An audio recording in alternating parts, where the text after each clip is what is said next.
Si Mayor Duterte, ang exhibit niya, ang Davao City talaga. At saka ang plataforma niya maganda. Corruption stop, criminal drug stop, insurgency stop, at saka federalismo. Sa tingin ko, yun ang maganda para sa Pilipinas ngayon. Dito sa Roma, mga volunteers dito, walang pinag-uusapan na pera. Kanyang-kanyang tulong, paggawa ng tarpaulin, may free t-shirt printing na tayo, at saka may mga nagpo-post na rin tayo ng mga poster sa mga store ng mga Pilipino kung gusto nilang i-post ang ni Duterte. Ang amin lang naman, ito para sa bayan natin, para sa tunay ng pagbabago. Duterte po tayo. Mainit yung kasi yung ang sinabi ni Mayor na kukuha siya ng pardon kay Pope yung sa nangyaring ang PI niya. Yung kumakalat na February 16, hindi po totoo yun. Kumakalat sa Facebook. Hindi natin malaman kung darating si Mayor sa Roma. Pag dumating siya ng Roma, ang talagang unang point niya, Vatican talaga si Pope.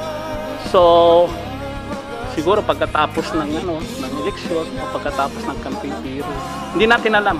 Ang sasabihin namin sa kay Duterte, unang-una kasi mga OFW tayo, na kasi may mga pamilya tayo sa back to the Philippines, na sana may balik talaga ang kalsadang ninakaw ng mga kriminal.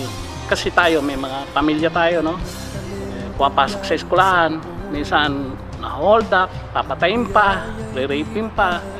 Pangit naman yun talaga. May balik talaga ang seguridad, talagang peace in order. Pagkatapos naman ng peace in order, nandiyan naman yung yung ginagawa niyang plataforma para sa education, health, saka sa magsasaka. Tapos sunod-sunod na rin naman siguro yan na maitayo yung economy natin, mas maganda. Pero peace in order talaga number 1. Sa tingin ko marami. Kasi sa Facebook, ang ng Rome, 5,000 lang yung naka-members. Pero ang inaano talaga namin, yung boto ng pamilya sa Pilipinas ng isang OFW. Ang ginagawa namin ngayon, isang boto ng OFW, 10-20 kailangan iboto si Duterte sa Pilipinas. Meron kami mga connection, kaso lang nga, yung iba, alam mo naman ng Pilipino rin, minsan sinabi ko sa kanila, kailangan din on ground tayo kasi sa war, hindi naman puro airstrike, kailangan may infantry ka. Marami ring ginagawa sila ron, pero talagang pinopokus ko rito, Roma. Mga OFW sa Roma, kung gusto nyo ng tunay na pagbabago, Duterte po tayo.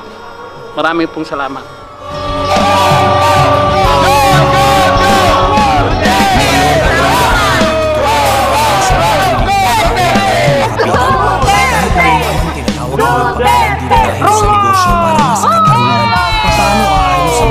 Sa lipunan kung walang sigang lalaban sa mga sigasigaan, kahirapan.